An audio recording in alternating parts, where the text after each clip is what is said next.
Bonjour à toutes et à tous et bienvenue sur la chaîne Histoires électroniques. Ça me fait plaisir de vous retrouver, ça faisait quand même un petit moment que je n'avais pas publié de nouvelles vidéos, en dehors des lives bien évidemment.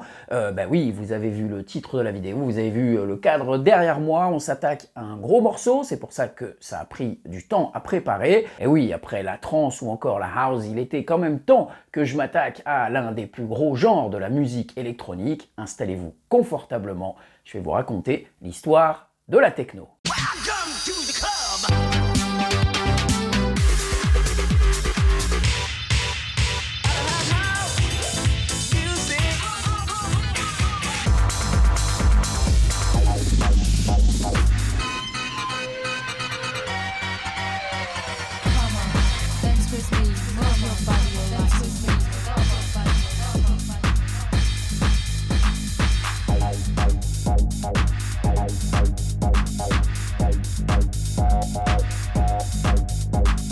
Alors évidemment, ce n'est pas en une seule vidéo que je vais pouvoir vous résumer l'histoire de la techno, il y aura donc plusieurs parties, et dans cette première vidéo, on va plutôt essayer de s'intéresser aux racines de la techno, à savoir sa ville de naissance, Détroit, qui a une part très importante dans la création de cette musique. Mais auparavant, on va se poser la question, qu'est-ce que la techno ?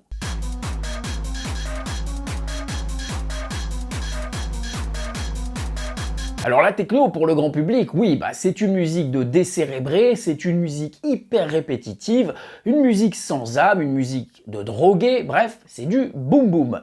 Bon, heureusement, la techno c'est bien plus que cela, c'est même probablement le genre de musique électronique qui a le plus de profondeur et le plus de choses à dire. Oui, c'est une musique hypnotique, une musique répétitive, mais la techno s'apprécie sur la longueur des morceaux qui sont certes longs, qui évoluent peu, mais c'est justement ces micro-évolutions, ces petites variations dans la composition qui vont faire tout l'attrait d'un disque de techno.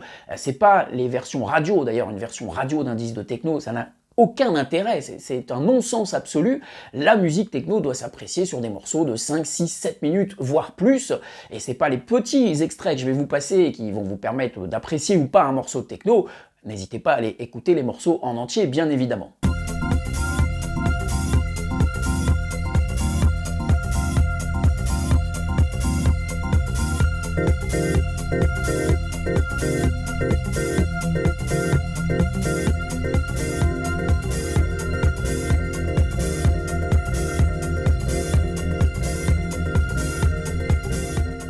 La techno est une musique bien plus profonde qu'on ne peut le croire au premier abord. C'est une musique pour danser, certes, mais c'est une musique aussi pour réfléchir. La techno est une musique, oui, de rébellion, de révolte, de protestation. Ce n'est pas pour rien qu'elle est née à Détroit, ville abandonnée, ville en ruine, avec des jeunes artistes qui vont justement se révolter, se rebeller contre cet état de fait, contre ce vide et cet abandon des pouvoirs publics. Ce n'est pas pour rien que l'autre fief de la techno, c'est Berlin, après la chute du mur, avec ces jeunes Est-Allemands oppressés pendant des années qui vont découvrir la puissance libératrice d'une certaine forme de musique. Et puis la techno, c'est la musique des free parties, des technivals, des rave parties, de la scène underground. Oui, c'est une musique qui a beaucoup de choses à raconter.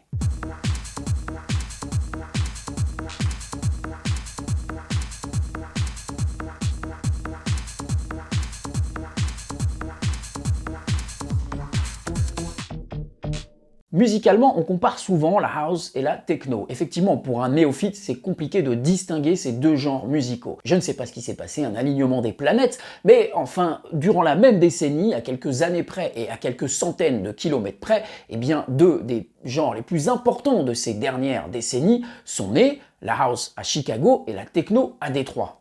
Et la proximité géographique et temporelle de la naissance de ces deux mouvements, va faire que, oui, ils vont s'auto-influencer durant leurs premières années, et puis ils ont aussi beaucoup de choses en commun, la façon de faire cette musique, les machines utilisées, les personnes qui font cette musique. On parle d'une communauté noire, une communauté afro-américaine, pauvre, qui fait de la musique avec les moyens du bord, avec des machines bon marché, loin de toute médiatisation, loin de tous les majors, de tous les labels, et surtout une musique pour danser, une musique faite par des DJ, pour faire danser les clubbers. Mais si la house music se tourne plus vers le passé, vers la scène disco, pour créer un nouveau genre, une nouvelle forme de musique, eh bien la techno, elle, se tourne plus vers le futur. La techno se veut une musique futuriste. Ce n'est pas pour rien que le livre de chevet des pionniers de la techno, c'est un livre de science-fiction de la fin des années 70, d'Alvin Toffler, ça s'appelle The Third Wave, la troisième vague. C'est d'ailleurs le premier livre à utiliser le terme techno dans son livre,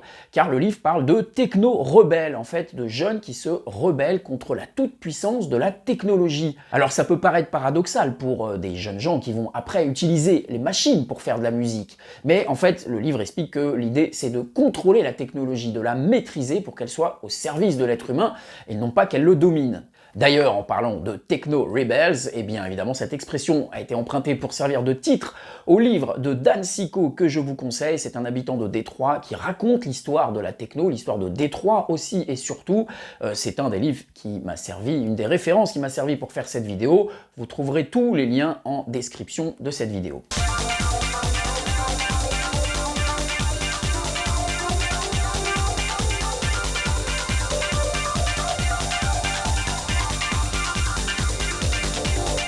Oui, la techno est une musique futuriste, une musique qui se veut justement dépourvue de toute présence d'artefacts humains. Il y a très peu de voix dans la techno et il y a très peu d'instruments classiques traditionnels comme le piano ou le violon. C'est une musique de robots. Et oui, une musique de robots, pourquoi? Eh bien parce qu'elle est née dans une ville où les robots ont pris place et une ville qui était totalement déshumanisée, c'est Détroit.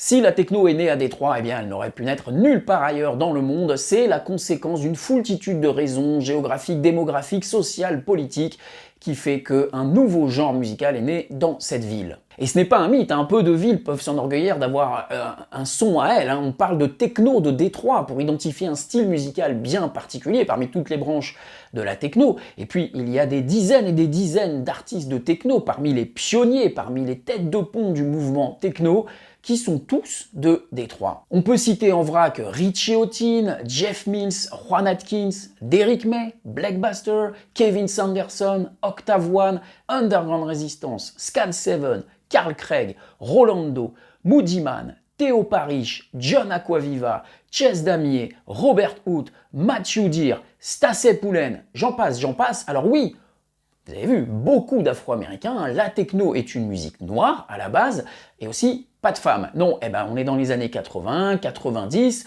la scène techno est comme toute l'industrie musicale, est une scène très masculine. Fort heureusement, ça a changé depuis, beaucoup de stars de la techno aujourd'hui sont des femmes, et notamment à Détroit avec DJ Mix. Alors, Détroit, vous le savez certainement, était surnommée la Motor City. C'était la ville du moteur, la ville où toutes les industries de fabrication automobile, des marques automobiles américaines, s'étaient installées. C'est une ville donc qui va connaître l'arrivée des robots dans les chaînes de fabrication, et c'est aussi une ville avec une très forte ségrégation raciale. La conception même de la ville coupe la ville en deux. Il y a un énorme boulevard qui a été construit et qui fait que deux quartiers sont totalement séparés. Il est très compliqué de communiquer d'un quartier à l'autre. On va construire ensuite beaucoup d'autoroutes et de boulevards. C'est la toute-puissance de la voiture à Détroit qui va faire que des milliers de personnes vont être délogées de leurs habitations. In a city like Detroit, where it's as desolate as it could be, it's not a horrible city, but it's a horribly designed city. We don't have a thriving, bustling downtown area where all the tourists go and they go do the shopping and hang out at the club. We don't have that. Et puis un autre phénomène va amplifier cela, c'est ce que les Américains ont appelé le White Flight, la fuite des Blancs. Effectivement, après la Seconde Guerre mondiale, une politique volontariste du gouvernement américain permet aux vétérans de pouvoir acquérir facilement une maison. Et ce n'est pas en centre-ville qu'on va construire des maisons, c'est en banlieue. Donc beaucoup de Blancs vont fuir le centre-ville pour s'installer en banlieue. C'est ce que vous voyez dans quasiment toutes les séries américaines, ces belles banlieues avec ses beaux pavillons alignés. Eh bien donc les Blancs fuient la ville, laissant dans le downtown, ou ce qu'on appelle l'inner city ou le downtown, le centre-ville, est abandonné aux populations pauvres et noires. Cette crise va atteindre son point culminant en 1967 avec les fameuses émeutes de Détroit. Ce sont parmi les émeutes les plus violentes de l'histoire des États-Unis. Le président Johnson va même faire intervenir l'armée, il va déclarer l'état d'insurrection pour arrêter ce qui ressemble fort à une guerre civile. Ce sont plus de 40 morts, plus de 400 blessés, mais aussi plusieurs milliers de bâtiments qui vont être complètement détruits. Détroit ne fait donc pas tellement rêver dans les médias américains à la fin des années 60, et les années 70 vont amplifier ce phénomène. D'abord, la crise pétrolière va faire que les industries automobiles vont toutes fermer leurs portes les unes après les autres, engendrant un chômage monstre à Détroit. Et puis, l'un des seuls fleurons encore de la ville de Détroit, un fleuron culturel, la Motown. Motown, hein, le nom vient de Motor Town, justement. La Motown, ce fameux label, un des labels phares évidemment, hein, vous le connaissez, des années 50 et 60, un des plus gros labels américains qui avait fait découvrir les Jackson 5, Diana Ross, les Temptations, Stevie Wonder, Marvin Gaye, j'en passe, et d'autres. Eh bien, la Motown décide de déménager de Détroit et de s'installer là où l'herbe est plus verte, et probablement là où il y a du soleil, à Los Angeles, laissant à l'abandon cette ville. Beaucoup d'habitants vont en vouloir fortement à la Motown. Ainsi, Juan Atkins, l'un des pionniers de la techno, dira dans une interview « Je suis bien plus proche des robots de Ford que de la musique de la Motown ». Et puis le phénomène s'amplifie dans les années 80. Détroit devient le symbole de cette ville ratée, de cette ville avec une ségrégation extrême, un racisme extrême, une violence extrême. La ville se dépeuple complètement. Dans les années 80, elle perd la moitié de sa population. Imagine a city that was designed for 4 million people that less than 1 million people only occupy now. Et le phénomène continue encore aujourd'hui. La ville, en 2021, ne comptait plus que 600 000 habitants.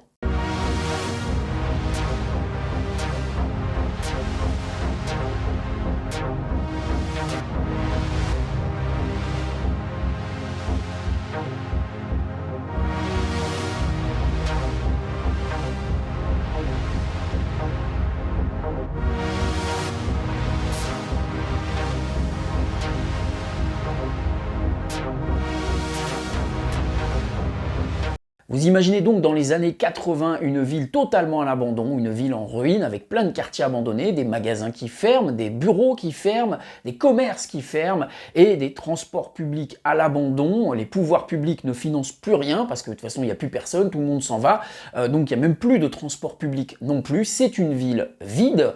Certains disent qu'on peut marcher pendant des heures sans croiser personne.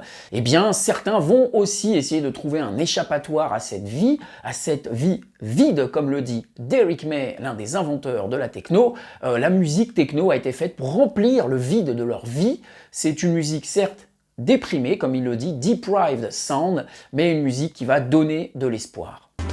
I'm 38 years old. I haven't seen any change. You know, in 28 years, nothing.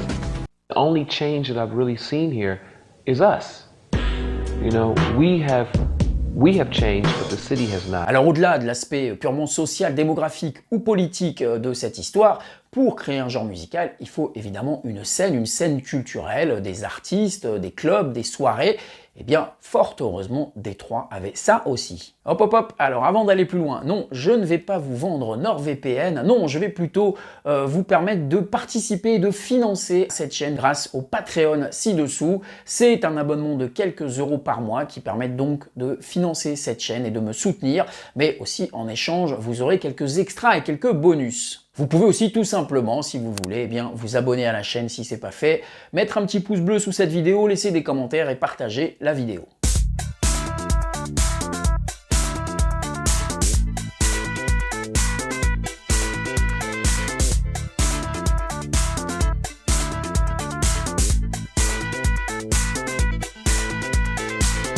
Déjà, bon, il y a la Motown, le passé culturel de la ville n'est plus à prouver, même si la Motown a abandonné la ville, ce qui va d'ailleurs provoquer une sorte de rejet chez beaucoup de jeunes de Détroit qui ne veulent plus entendre parler de R&B ou de soul, qui ne veulent plus écouter les radios, les grandes radios américaines, et qui préfèrent se tourner vers des nouveaux sons, et notamment des nouveaux sons électroniques en provenance d'Europe. Un des groupes favoris de Détroit au début des années 80, vous vous en doutez bien, C'est un groupe de robots, forcément, avec les robots des chaînes de fabrication qui ont frappé l'imaginaire des habitants de Détroit. Eh bien, un groupe qui se présente sous forme de robots ne pouvait que marcher aux États-Unis et à Détroit, où ils ont fait un concert en 1981 avec leur hit Numbers, c'est Kraftwerk.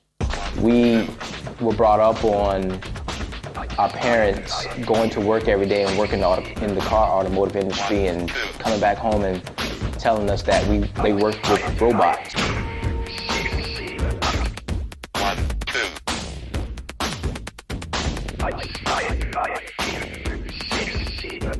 We just coined the phrase techno, but we were definitely influenced by a lot of the Euro sound. Au-delà de Kraftwerk, évidemment, c'est toute la nouvelle disco électronique européenne et aussi la New Wave, Moroder, Depeche Mode, Human League ou par exemple Gary Newman avec son titre Cars. Évidemment, Cars dans une ville dédiée à la voiture ne pouvait que cartonner.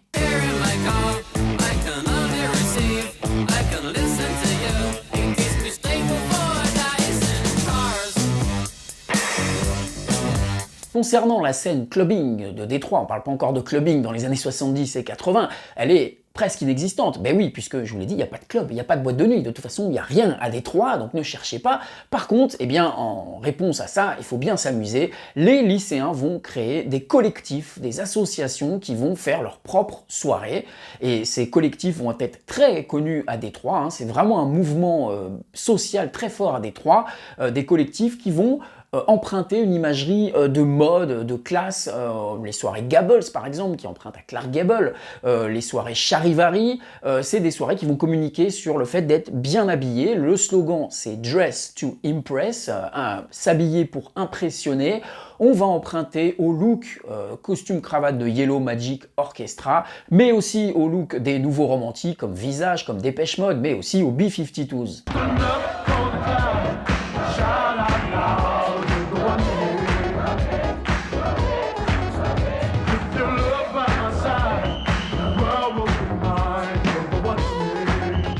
C'est ce qui va d'ailleurs donner le look d'un des plus célèbres héros de la scène techno, Jeff Mills. Ces soirées sont un lieu de brassage énorme, hein, entre 500 et 1200 personnes pour les plus grosses soirées. Et puis petit à petit, forcément, des groupes et des artistes vont se former pour créer des sons qui correspondent aux sons de ces soirées. C'est notamment le cas de l'un des tout premiers morceaux d'électro en provenance de Détroit en 1981. Ça s'appelle Charivari, du nom d'une célèbre soirée lycéenne de l'époque justement. Ils vont l'orthographier différemment pour éviter tout procès ou tout problème avec les organisateurs de la soirée. Le groupe c'est A Numbers of Names, Charivari en 1981.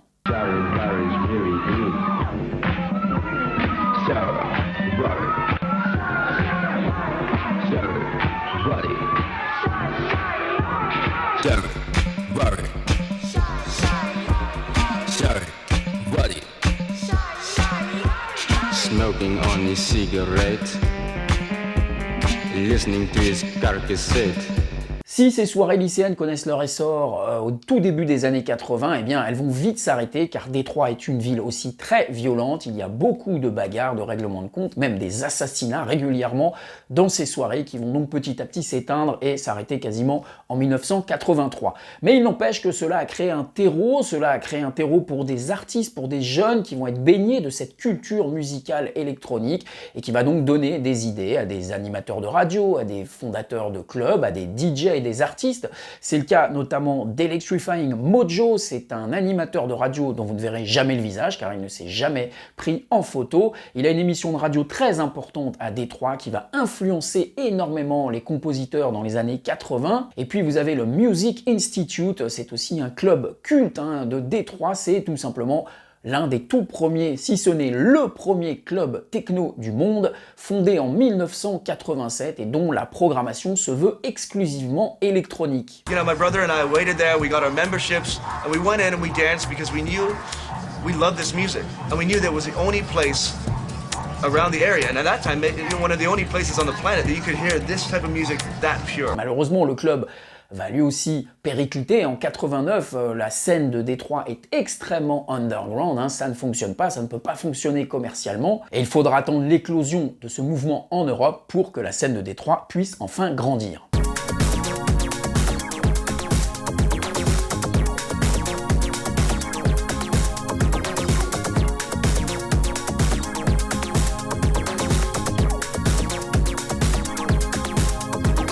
Et oui, car tout comme la house music qui se meurt à petit feu à Chicago, eh bien la techno à Détroit reste un microcosme, une scène extrêmement underground, et d'ailleurs, on ne parle toujours pas de techno. Même si le terme techno est utilisé depuis des années, par exemple, on parle de technopop pour Kraftwerk, Yellow Magic Orchestra en 1980 fait un album qui s'appelle Technodélique, eh bien le terme techno est plus utilisé dans le langage de ses créateurs et de ses pionniers comme un adjectif en fait. C'est techno, on dit, voilà, c'est un truc techno, c'est un adjectif, c'est pas un genre musical propre. Et non, il faudra attendre les Anglais et cette compilation techno de New Dance Sound of Detroit pour graver dans le marbre pour l'éternité l'appellation techno sur ce genre de musique.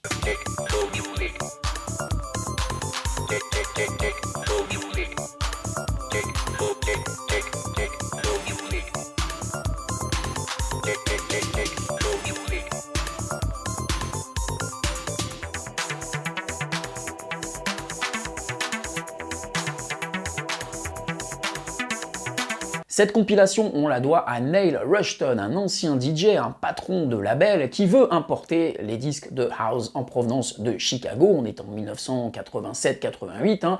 La house explose en Angleterre, les gens découvrent ce nouveau mouvement musical, sauf que eh bien, quasiment tous les labels anglais ont déjà plus ou moins préempté les gros labels de Chicago. Alors Neil Rushton doit se tourner vers des labels un petit peu plus obscurs, et au détour d'un bac d'import dans un magasin, il tombe sur un disque avec le label Transmat. Transmat, c'est le label d'Eric May, un des nombreux labels de Détroit. Il y a un numéro de téléphone, il appelle, il tombe sur Derrick May en personne et il lui dit « Viens à Londres, je veux signer tes disques, je veux importer tes disques ». Derrick May, lui, au début, est quand même très réticent, il ne veut pas venir à Londres. Il faut bien que vous vous imaginiez que ces gens à l'époque, ces pionniers, ont du mal à vivre, ils sont pauvres, ils font de la musique pour quelques centaines de personnes, ils sont loin de s'imaginer qu'en Europe, il y a une scène de plusieurs milliers de clubbers qui dansent tous les week-ends sur leur musique. C'est sa mère qui va le convaincre quand même d'aller à Londres, eh bien lui en a pris parce que ça va changer sa carrière, ça va changer la carrière d'ailleurs de toute la scène de Détroit. Neil Rushton va donc signer un accord avec Derrick May et puis il voit quand même qu'il y a une scène à Détroit, qu'il y a quand même d'autres artistes et il se dit pourquoi pas faire une compilation en copiant ce qui se fait beaucoup à l'époque, les fameuses compiles de House Sound of Chicago. Il arrive à convaincre Virgin de sortir cette compilation, qui doit au départ s'appeler The House Sound of Detroit. Mais au fur et à mesure de la conception de cette compilation, ils s'aperçoivent que le son ne correspond pas au son house de Chicago. C'est un son bien particulier, une scène bien particulière. Il faudrait donc trouver une autre dénomination. Et c'est en discutant entre eux qu'ils vont décider d'appeler cette compilation techno. C'est un terme, je vous ai dit, qu'ils utilisent régulièrement, pas forcément pour labelliser leur musique. Juan Atkins le dit d'ailleurs, on n'avait pas l'intention de créer un genre musical, on n'avait pas un plan préconçu, on faisait juste de la musique, et voilà, il se trouve qu'elle s'est appelée techno et que c'est devenu un genre à part entière.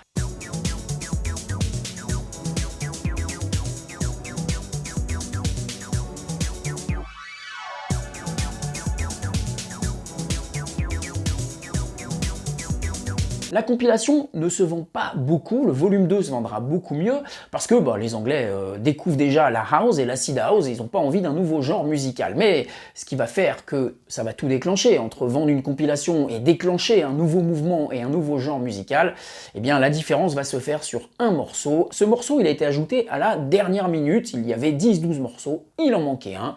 Neil Rushton part à Détroit dans les studios de Derrick May pour essayer de trouver un titre pour cette compilation, le dernier titre de la compilation, et arrive dans le studio Kevin Saunderson. Kevin Saunderson, il arrive avec pas mal de démos sous le bras, il a un projet en cours justement, et bien c'est ce projet qui va être choisi, ce titre qui va être choisi, c'est un titre qui va, je vous le dis, cartonner, qui va tout changer pour la scène de Détroit, car il va se vendre à des millions d'exemplaires, Inner City, Big Fun.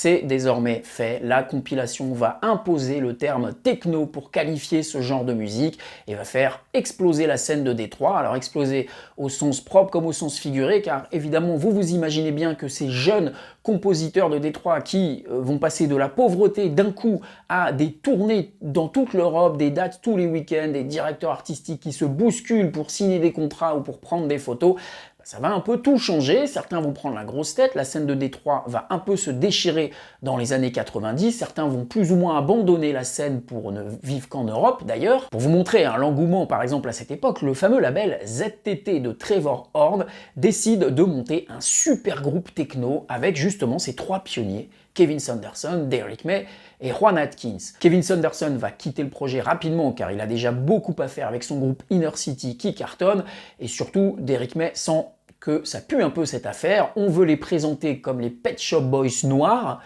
on veut leur faire Top of the Pop, bref, non, le projet ne se fera pas, fort heureusement. Alors justement, eh bien, ces trois pionniers, ces trois mousquetaires, qui sont d'ailleurs pas que trois, on verra ça dans l'autre vidéo, je vous raconterai l'histoire des pionniers de la techno, des tout premiers titres de techno qui sont nés à Détroit. J'espère que cette première partie vous a plu, je vous retrouve très rapidement pour la suite, à ciao, bye bye.